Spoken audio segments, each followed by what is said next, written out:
Good evening, everybody. Welcome to our Thursday night Anamkara meditation program.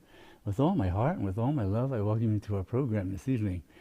Great to be able to get together in this atmosphere of satsang. Satsang means keeping the company of the truth. And the truth is our highest nature, the boundless one, the infinite, the divine that pervades each and every one of us in all of creation. But this is a place and a context for being able to really dive into that, come to know that directly and experience that fully. So thank you for being ones doing practices and coming this evening and sharing the strength of your practice and your divine presence with everyone. And because, here we are, we may seem like we're all over the place. There's somebody in Bali, there's somebody in a different part of this country, somebody else. But we're all in this unified field of consciousness. It's so interesting how physics has caught up with the Enlightenment traditions of ancient times to show this unity. And so we're doing the practices and exploring these tremendous meditative traditions that open the door to that direct experience, so we can live that into a world in desperate need of that kind of transformation. So again, thank you for coming this evening. Tonight I wanted to talk about sort of how are we living meditation here and now, because there's a lot going on in the world. And as meditators, there's sort of, often both external things and internal things that interrupt that flow of practice in the moment, interrupt it during the day, right? And these are things that we're dealing with. And part of it is it also helps us to get clear on what's going on in the world from a more meditative perspective. We can look at what's going on in the world from economic perspectives, philosophical perspectives, political perspectives. But when we're looking at it as meditators, we're looking at it in a unique way, because we're really starting to see that as dedicated meditators pursuing deeper spiritual knowledge and understanding, we look beyond politics and economics. And though these are important domains for us to bring the power that meditation gives us, to bring it into those domains of economics and politics to help transform them, the focus of meditation is way beyond that. And that's what I want to talk more about tonight. Because when we gain the power of meditation and access that more, we're given greater wisdom and clarity that arises from within. The source of these things are within. We may rely on a text or an ancient tradition for some time, but all the meditative traditions and Eastern traditions all aim at giving us direct access to that wisdom source which is within each and every one of us. Any scripture ever written came from that source and came through an individual, but the source was always within. So when we look to see and look at the world through this kind of different lens, sort of more of a meditative lens, and to look at some of the broad dynamics that have been happening really across tens of thousands of years and how that culminates here and now, we see that from that perspective, in a sense, there's a paradigm clash going on. The old paradigm that most of humanity has lived out, literally for hundreds of thousands of years, based on individualism, based on the notion that survival of the individual, that ensured the survival of the species and kept us going. But things changed.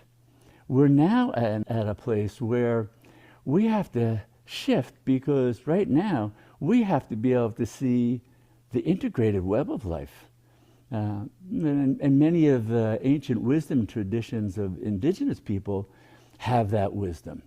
But it's to see the integrated nature of all life on this planet, all of us together, that we have to be able to make changes to get the ecosystem to flourish again, that it will support us and support each other. It's no longer about the individual surviving. It's about how do we flourish together. So we have to leave behind that individualism and the attachment to I, me, mine, and start to see, oh, what's the loving kindness? What's the compassionate perspective that wants to embrace the suffering of others and help them get free of it? This is a major paradigmatic shift in human consciousness, and it affects everything about what we're doing. When we start to look at that and we are recognizing that individuals who may be hoarding huge stores of wealth and power because the old paradigm rewarded domination, exploitation, control. But those things also lead to massive poverty, oppression, a lack of food and water for individuals, for whole ecosystems collapsing, right? So that is no longer going to work. We can have a system that, through the profit motive, and puts profits above everything else, above all of humanity and all of life even of our planet, that's not going to sustain us. That is being challenged all around in what we see in terms of what's happening on our planet. So we have to make this shift individually and collectively. Individually, well, you've accomplished that. It's the challenge is how to do that collectively, massively collectively, and quick enough, right? Because what we also know from how species have developed across millions of years on this planet is the failure to adapt brings extinction. And one thing we've seen again through scientific research, that when sudden changes happen, the species that couldn't adapt quickly, they're the most likely to go extinct right away. Well, we see that already. We're losing thousands of species on this planet because of global warming, climate change, all the things that are degrading their ecosystems, and they can't adapt fast enough. One of the hallmarks of humanity is our ability to adapt quickly. But this is pushing the limits of what we can adapt to only because there are people who are attached to not adapting, to maintaining the old paradigm. So we have to be able to shift into recognizing that we're an integral part of this web of life with all other beings on the planet. That there's a unity, right? A unity that underlies all life. So the separation of individuality, like nothing else has anything to do with me except what I want, what I need, what I can eat, what I can feed, what can I hoard, that's gone.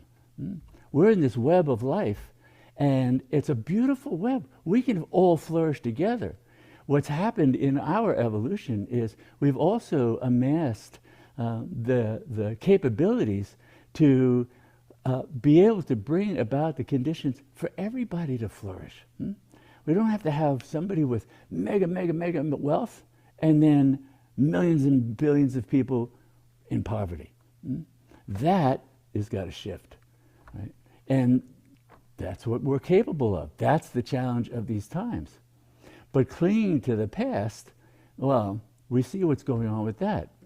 By doing that, they're the kinds of individuals and institutions that want to attack education, attack science, institutions that help create equality by disseminating truth to all, like universities, libraries, scientific resources, the NIH, the NSF, all these things, they were expressions of our evolutionary expansion of humanity, to be able to see that we are able to take care of more and more people by sharing more and more knowledge and going more and more deeply into looking at, through science, to get at real ways of being able to treat disease, treat what's going on in the world. But now we have a system in place that is trying to impede that. And it's in part because what happens with the old paradigm is people are so identified with it and feel so the need to defend it that they crush anything that's in its opposition, and especially when they have the wealth and the power to do that. But this psychological maturity that's required, the spiritual ripening that's required for this kind of major paradigm shift that you already participate in, some of the issue for us is going to be, how do we share that? How do we make that understandable, and the extraordinary positive outcomes that can come by making this kind of shift? Because without that kind of psychological maturity and spiritual ripening, the poor psyche of most people is threatened with overwhelm by all the changes that are going on. They see the degradation of resources and the lack and wants and things. But what do we do with that? But what happens for most people is fear arises, anger arises, right? Clinging to the past and trying to reassert outmoded ways of adapting, they come back. But they don't work. What worked 100 years, 500 years, 10,000 years ago, that's not working here and now. That's old regressive tendencies of the psyche. Well, we can understand them, but we have to move beyond them. And we have to support people in coming to that realization and becoming educated to that there's other ways of moving forward that will empower all of us to flourish together. Now, those kinds of dynamics between that old paradigm of survival of the fittest and individualism versus the collective flourishing and taking on these global issues of climate change and distribution of resources that takes collective enlightened activity, well, it's actually made worse by another set of sort of dynamics that are another sort of overarching paradigm that not only emphasizes that individualism and survival, it emphasized male dominance, the suppression of the feminine, not just women, as ghastly as that is, but the whole feminine function, the whole feeling side of humanity. That has been suppressed, so that this kind of toxic patriarchal attitude has led to this kind of degradation of women, degradation of feeling connectedness, compassion, loving kindness. And you can see this kind of patriarchal dominator mode that has driven most of humanity for thousands of years, but it hasn't always. Before this came about, and archaeologists and researchers have been able to trace it back, and what happened roughly between 8, 12, 13,000 years ago, there was a big shift. But for tens of thousands of years before that, the divine feminine, the great mother, the great goddess, was the paradigm that informed human existence. And we see it from everything from the kinds of statues and worship images and icons that were made by our ancient ancestors, all about the divine feminine, all about living in connection and harmony with nature, with each other. And that paradigm had very different outcomes to it, obviously. If you want to know more about that, there was a great author, Riane Eisler, who wrote a book called The Chalice and the Blade. And that'll go into that much more fully for you. But that is another aspect of this shift in paradigms that we have to make. And not just because, oh yes, women have been oppressed in culture after culture for thousands of years. There's also the entire feminine side, the feeling function side of men has been suppressed, repressed, right? And so that we have male figures that have no compassion, no interest, no care for anybody else. There's just about them in that dominator mode, that dominate, exploit, use things up until they're wasted, throw it away, find something else. That's not going to keep us going as a species or even as individuals. Now, similar to the way that we will sort of regress and look for outmoded ways to try and cope with the stressors of this time, research shows that the brain under stress shifts to old aspects of the brain.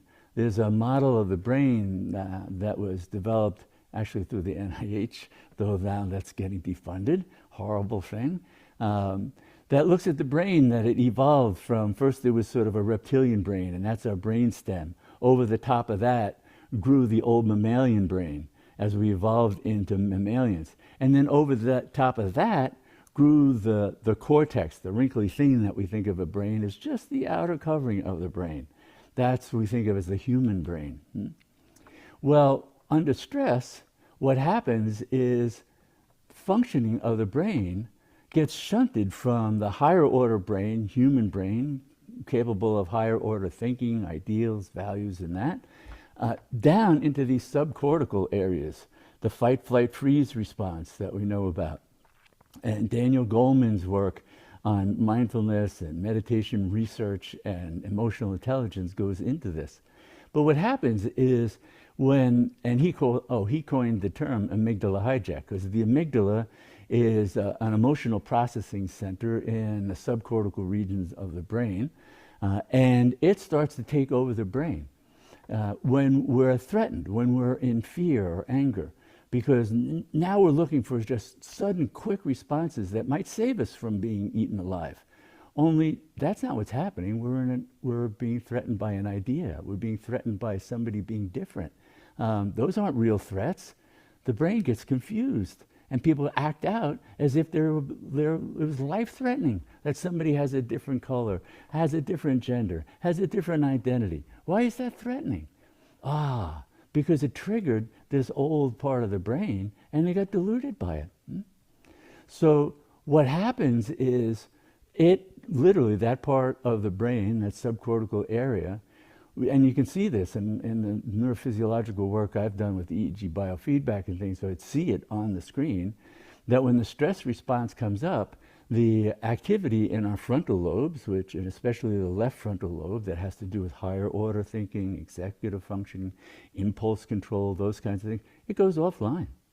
And activity gets shunted to the old mammalian brain, the subcortical regions, these fight, flight, freezes, and they seize the cortical regions, and now they're saying things that are nonsensical, they're not rational. They're acting out in ways that are maladaptive, right? So that's why if we get angry or upset, we might find ourselves saying and doing things that later on when we're not upset, we go, oh, I can't believe I did that. Amygdala hijack. It's a regressive part of the brain that got triggered. And then that old amygdala takes over and everything gets, of higher order thinking, ideals, it gets thrown out. Now, fortunately, that's not hardwired in. That's a conditioned response. And meditation has been shown in countless scientific research papers to change the entire neurophysiological and psychological dynamics in the brain, not only in terms of in the moment brainwave activity that changes, so right in the moment when we're doing something like that, but it also starts to remap the brain. It starts to change what areas of the brain are more dominant, so that when stressors come up, we are now being able to develop stress resilience and stress resistance.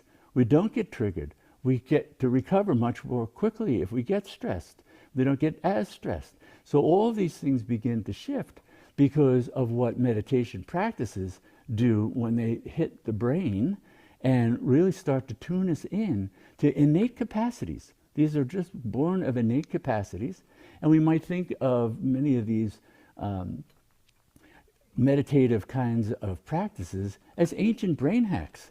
The ancient yogis, sages, and saints went, no, all this reactivity and emotional driven thinking gets in the way of coming to know the infinite, coming to know the divine. If we're under stress all the time, that capacity is offline. So they developed these techniques, these methods that we might call mindfulness, we might call mantra meditation, we might call breath meditation, all these different ways that have their roots in ancient traditions and practices. They now can clearly be seen in our modern research to really alter the brain in very positive ways. So we are able to sustain empathy and compassion. The ability to see beyond our self-centered perspective opens up. Remember that old individualism, I, me, mine, I gotta survive. That's all contracted like that. That's all fear-based, fear-driven. When we start to open up, now we have the spaciousness of being to connect with others, see that we share so much, actually go even beyond sharing. We can see our identity. We can see unity. That's what the meditative paradigms open up as a very real, direct experience. And so you can see that meditative practices empower us to shift out of the old dominator mode and that paradigm into a paradigm of unity consciousness, of mutual flourishing, that we are here to take care of everything as everybody is our own self. That's part of what shifts. We start to see ourselves in everyone. We start to see the divine, not only in ourselves, but in others. So in this very perilous time on Earth, we need to make that shift collectively. The old paradigm forces are locked into this dominator mode of exploit, hoard. You can see it in egomaniacal leaders, oligarchs, dictators, fossil fuel barons. They're all afflicted by the old paradigm and resist change with all their power. They have the same innate capacity as you and I to know who and what we are beyond that fear-driven brain, that fear-driven mind, that contracted sense of self. They're not accessing it. They're not even interested in accessing for the most part. So we want to see them and see what's going on for them as not the absence of their true nature. It's just so overwhelmed by these paradigms and conditioned mind patterns that then cause them to flail about and create more and more suffering for themselves and others and for the whole planet. So we need to take steps that help us to get them out of power, contain that, and get our people who have a much more enlightened view and perspective for mutual flourishing, compassion, kindness, that make use of resources for the benefit of all. And that's part of our individual and collective spiritual evolution. That's part of the critical nature of this time. And so we need to support in every way possible the leaders doing this across the country and around the world that embody this much broader, more embracing, more adaptive. The old perspective is maladaptive. It will lead to the death of more and more species, including our own, if we're not careful. So it's completely maladaptive. And so this is a critical time for making that shift and supporting it happening everywhere. Now, this critical time in our evolution is also known as a time for the return of the Great Mother, the return of the goddess. And that's part of that sense that, okay, exploring everything about domination, control, and into the toxic end of the paradigm of patriarchy, well, that needs to shift. And we have to now balance it out. Okay, we gained certain powers and abilities through pursuit of that, but it got out of balance and became toxic, became poisonous to the entire planet and all beings, except if you're an oligarch. But where's an oligarch going to do when the planet dies? So this is a time when we want to integrate a function, and that comes through the divine feminine. So the return of the great goddess, the return of the great mother is this time. It's also the return of wisdom and compassion to be the driving forces. The return of knowing and being attuned to nature's rhythms and needs. This was associated with the feminine because it was much more natural for women to be connected to the cycles of nature, the cycles of their body, how they become attuned to cycles of the moon. And so they were carriers of that wisdom. And we can see that in prehistoric times when humanity so worshipped the Great Mother and the Goddess and were attuned to that and honored that as the sacred.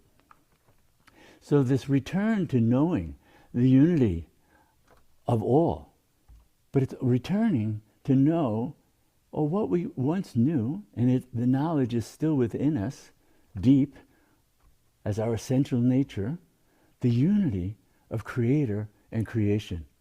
That we can know that in the profound way that a mother knows her unity with the life of a child growing in her womb. They're not separate, they're one. And there's a connection and a bond that has never broken through that. That's us in all of this reality that we give birth to moment by moment through our thoughts, our actions, what we bring into the world. And that's what meditation is also empowering us to be conscious of and see what we're doing. See how unconsciously we can be creating the destruction, the degradation of others. This is part of what we have to own, the empowerment that goes with a shift in state of consciousness into a meditative, unitive state of awareness. This is an innate capacity. And we have that built in. And it can foster the kind of evolutionary processes and changes that we need to make. And meditation is really key to cultivating that the psychological, the neurophysiological, the relational, the spiritual capabilities that we're all endowed with as human beings to fully realize. That we see flourishing in great sages and saints who exemplified that. They had an innate capacity. They're all humans. You're human, they're human, same capacities. The difference is who cultivated these qualities to integrate into everyday life versus others who just went with the paradigm of survival of the fittest, domination, exploitation, control, take care of myself, and who knows what happens to anybody else. So meditation as a practice really starts to shift that, and we can see it again. We can see the shifts physiologically, neurophysiologically, psychologically, relationally. These are all have been an ongoing research into the profound ways that meditative practice does this. Now it's interesting that the state of meditation and are typically dismissed and demeaned by those stuck in the dominator mode of consciousness.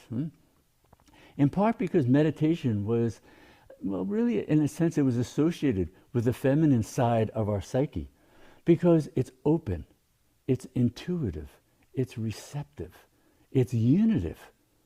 It sees unity, it sees connectedness, it sees relationally, it sees through the eyes of loving compassion. That's very different. You're seeing through that. Now, maybe that's going to get in the way of that impulse to dominate, control, exploit. So especially for men, that was stomped out and denigrated even in women. So we see women as the sadly afflicted daughters of the patriarchy in power in government, and they embody the same distorted perspectives. So practices like meditation help to cut through that. For ourselves as individuals, and as more and more of us are doing it, it becomes our collective experience. And we want to share that. We want to see the fabric of society reflect that, because it's a way of helping all of us to flourish, all of us to discover what's our creative capacities, what's our loving, compassionate capacities, and be able to integrate that into everyday life. Because the other paradigm was skewed, that dominator mode is skewed towards, well, there's either self or others. So it makes others, it makes othering go on. And then that's the first step to then diminishing, degrading others. Not myself, it's somebody else. So that's diminished. That becomes part of it. It opens the door to being able to control and dominate and exploit as if the other isn't even human. So we dehumanize other humans. That's part of that dominator mode of expression. And we see that just being flaunted in our society at this point. Now, the growing numbers of people engaged in meditation, and now there are millions and millions in the United States alone, is part of this return of the divine feminine. And because it's opening up this other mode of consciousness that is so much broader and more inclusive and embracing. And men have been imprisoned in different ways than women by that dominator mode, but they suffer. We as men suffer, imprisoned, isolated, cut off from the natural flow of loving compassion, being able to feel, shed tears without being embarrassed, Look at the men in our culture who are hailed as leaders, exemplars. They demonstrate how completely cut off they are, how deeply afflicted and driven by that dominator mode to crush any sign of truth that might even show them the terrible state that they're in.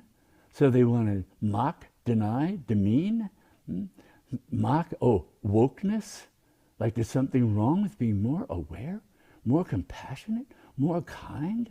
No, that's what we're capable of, and that's what we need more and more of. The demeaning of wokeness is just a sign of how deeply afflicted and how distorted people's psyches have become under this dominator mode paradigm. But meditation sets us free. It empowers us to be steady and peaceful in our unyielding efforts to bring unity, equality, and integrated holiness into power, into everyday life. That's what meditation helps to empower us to do. So we draw on the practices every day, throughout the day. So meditation is a peaceful revolution. We reclaim our innate fullness as our materialism disappears. We discover the boundless reservoir of loving kindness within ourselves and live to selflessly serve others. We find the source of unconditioned joy within and generously share the inner wealth we have with others. This is what meditation empowers us. It empowers us because it's bringing us into congruence with our highest nature. It's opening the doors to know what it is to experience the fullness of that inspiration, that creativity, that boundless, loving, compassionate nature that is inherent to us and has just been buried under layers and layers of conditioned mind. But we can throw that off. And that's been shown over and over again, both across traditions that have been doing this for thousands of years, but also in meditative research study that show the effects of meditation over time that open these capacities in people. So these are epic times. Meditation practices and ultimately the state of meditation will give us that clarity and strength needed to hold the vision, of the divine in everyone, everything. We work to deconstruct that old paradigm and confront the anger and violence of those clinging to privilege and power and wealth. That's part of our dharma as people who are awakening, are carrying greater wisdom and clarity. It's not to denigrate those who aren't. We've been there for most of our lives. It's to understand it. It's to have compassion and try and find ways. What's the next step that person might be able to take? When I was doing programs in federal and state penitentiaries as a volunteer, teaching meditation programs weekly, I went there because I knew these were the people who needed it the most. They were the most imprisoned. And saw individuals waking up in prison and discovering who they are, shedding old layers of violence, ignorance that drove their behaviors, even while they had to stay in prison because they realized, they were accountable for their actions, unlike some who think they're not accountable, but that'll change. But it awakened them to the truth of who they are. So one fellow told me, I'm freer now in my prison cell than I've ever been in my whole life because of the doors that open through meditation practice. So the practice of meditation, the kinds of things we'll do, like we'll be doing a chant in a few minutes and making use of mantras, sitting in stillness, those practices are aimed at giving us access to the living state of meditation. The state of meditation is continuous. We take it everywhere we go. And as we're shifting out of that, then we can really, support what this kind of planetary change needs to happen, to get out of this kind of egocentric, power-hungry, narcissistic ideal of power and masculinity that's killing us. It's killing the planet, killing all our inhabitants. We are very clear on this. This is not a mystery. So seeing clearly helps us to de-stress some, because now we can see what's the path forward. It's these kinds of shifts in the paradigm of our thinking and how we're going to live that into the world. So the battle for democracy is a spiritual battle and an evolutionary battle. And it's more epic than the Mahabharata. It's huge. This is the next great leap that humanity has to make in order to flourish in ways that it hasn't flourished, except here and there an individual who has trekked that path to becoming liberated, to being able to live the fullness of that boundless love, compassion, wisdom, and grace into the world.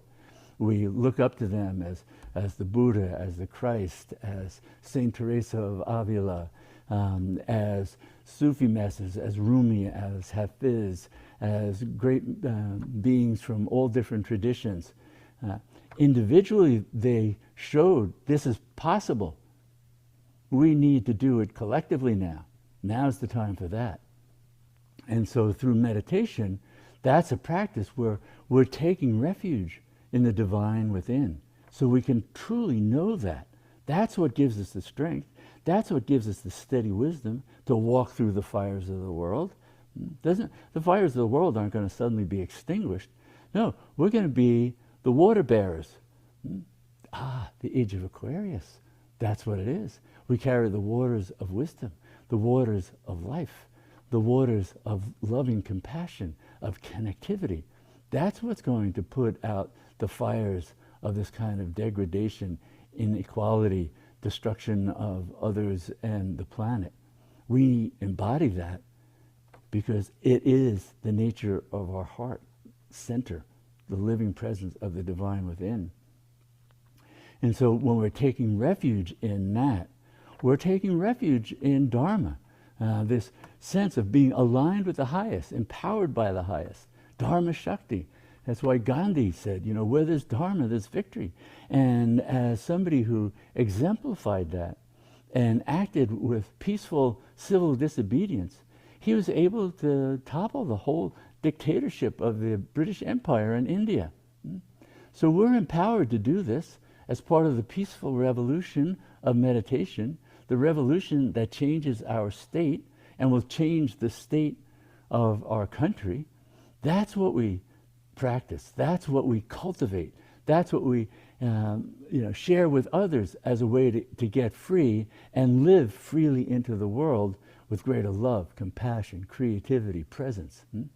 So together we'll usher in the new paradigm by taking refuge. And one way is we take refuge in the Great Mother, the feminine side of the face of the divine. That's that loving, compassionate one, known by every tradition. We might relate to her as Mother Mary, as Ma Kali, as Tarama, as Shekinah, as Our Lady of Guadalupe.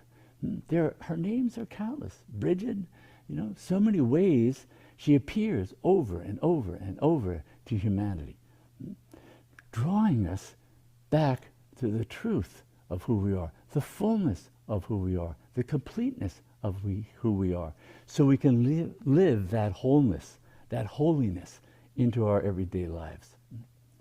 So one of the things what we're going to do now is we're going to be chanting and then do meditation, a silent meditation for a bit.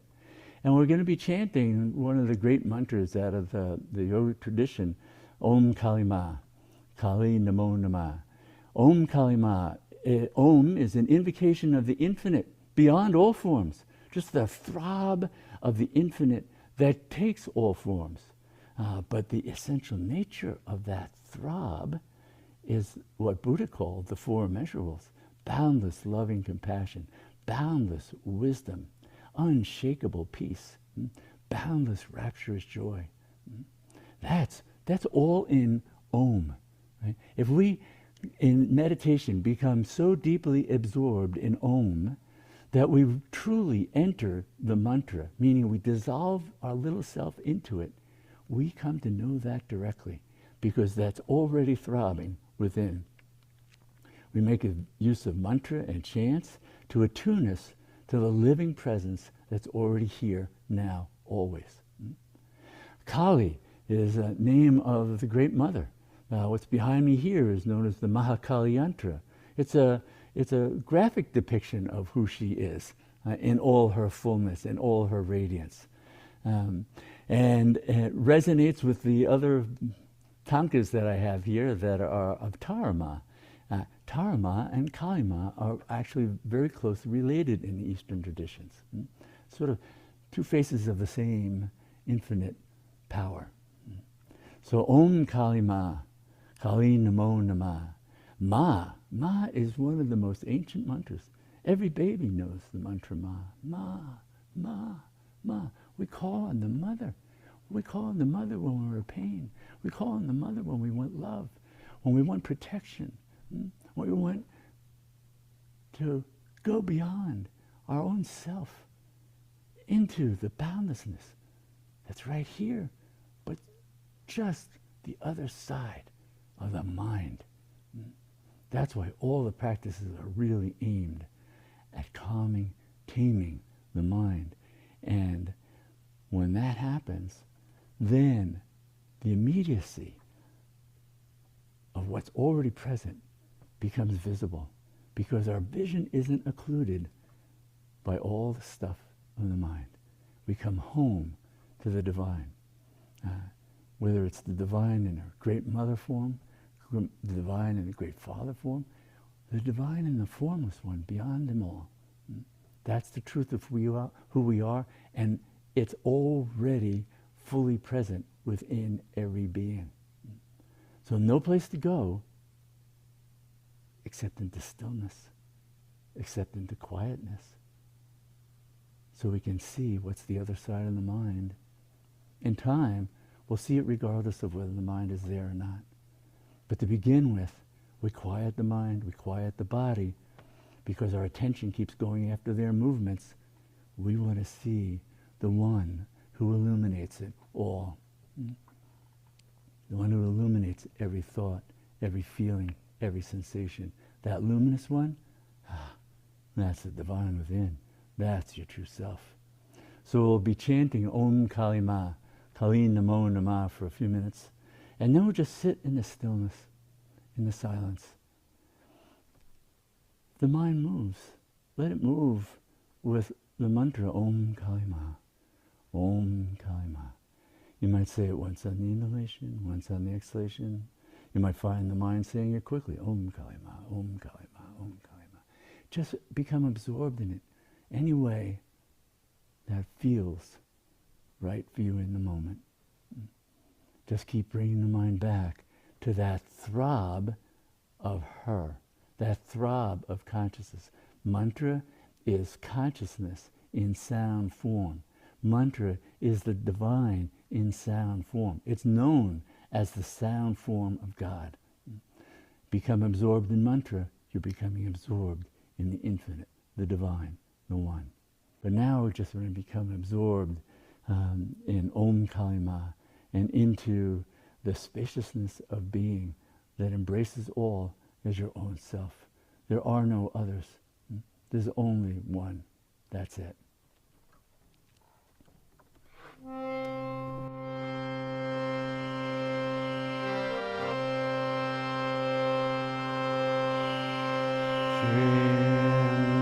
Kali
Sitting in the stillness,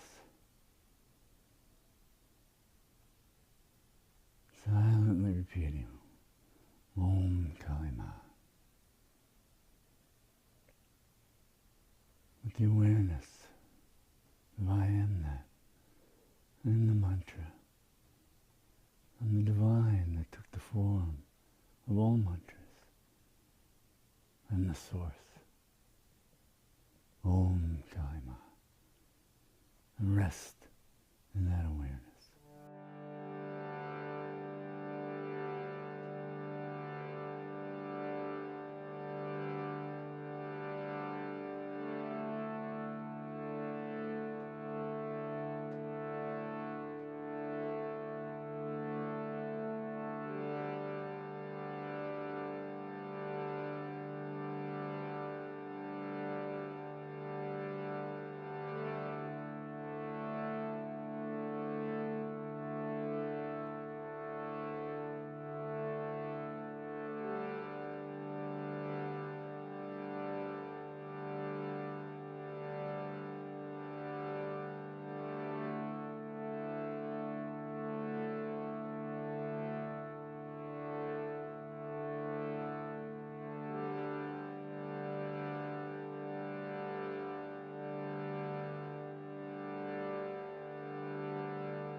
We end with this prayer that may all our practices truly benefit everyone, and may all beings know complete freedom from suffering.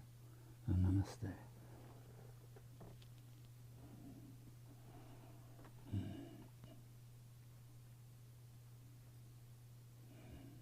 The practices of meditation lead to the state of meditation, the state of knowing, the state of experiencing that divine embrace. Every thought embraced by the divine, every sensation, every moment, everything about you and your life, all embraced by the divine, birthed by the divine. So when we get past the mind, we see the divine source of it all. We see there are no others. We come home to that, and we live that into this world. And that's how we'll transform it. With that boundless love, that boundless compassion, that leading the way, that allows all to flourish and know the fullness of their own true nature and live it into the world with joy, with delight, with creativity that uplifts all humanity, helps all beings on the planet flourish. That's what we're empowered to do. So I want to thank you for being ones doing the practices that do that. This is rare. So it's such a great gift to be in your company and to share this kind of practice so we can walk this together into the world. So thank you for being ones doing that. Thank you for coming this evening. Thank you for the many ways you support Anamkara with donations, with sharing what we offer freely with these programs and the e-newsletter and nearly 200 videos on the YouTube channel now. So any way that we can make this more accessible and available to people, and your efforts to help us in that are deeply appreciated. So thank you. And I look forward to seeing you again at our next program in 2 weeks. Namaste.